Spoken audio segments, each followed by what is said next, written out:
want to begin by thanking each and every one of you here today. Standing here, I'm overcome with emotion.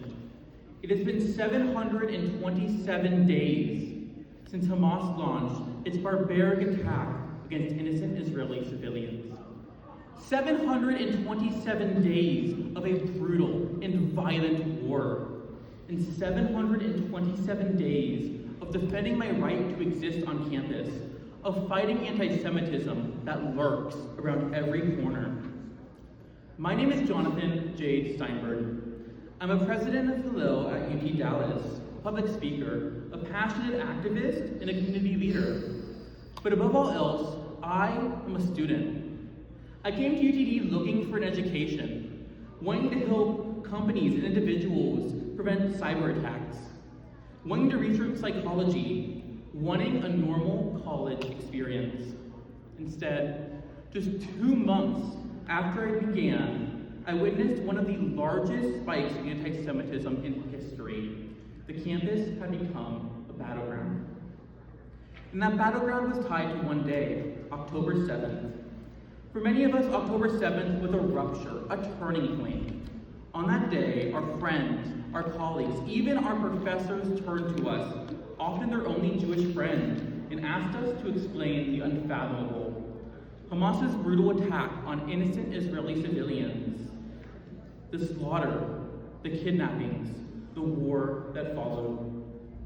I was just 18 years old, barely starting my college experience, and then suddenly carrying the burden of explaining terror while fighting on to my own future as a student.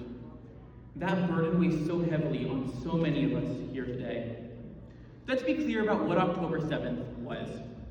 That morning, Hamas launched a barbaric assault on southern Israel, slaughtering over 1,200 people and dragging more than 250 hostages into Gaza. These are not just numbers. They were families sitting down for breakfast, children playing in their yards, young adults dancing at a festival. And every day that passes is another day stolen. Their time is running out. Bring them home is not, and it cannot just be a slogan. It is a call to action, and the time to act is now. So many lives were shattered in an instant, and the devastation lingers. While we mourned the deadliest attack on Jews since the Holocaust, Jewish students were faced with harassment, threats, and violence just for being Jewish.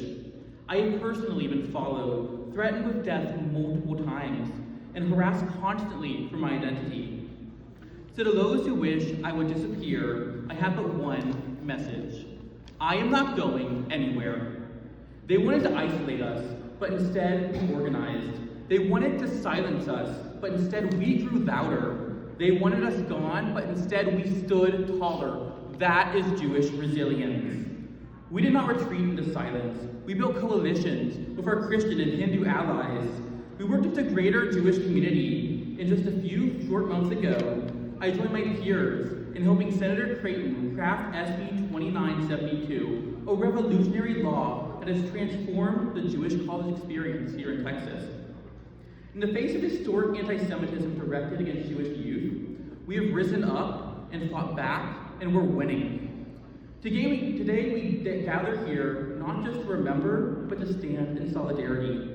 We commemorate the deadliest day for Jews since the Holocaust, and we honor the lives lost. But we also celebrate our incredible resilience. In the face of adversity, we are reminded that we are not alone. Together, we form a tapestry of strength and a unity that cannot be broken. To echo my good friend from last year, Hamas has taken so much from us.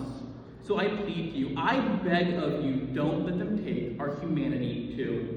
Our history has shown us that while we face challenges, we also rise from them. The spirit of our people is unyielding. We are here because we chose to be here, because we refuse to let hate define who we are. In every generation, we have stood together, heart to heart and shoulder to shoulder. So I come here today in unity and action. I stand here not just to ask something of you, but to give something to you. The proof that resilience works. That when we show up, we win. And now I ask all of you to show up with me. I challenge you to rise up just like I have.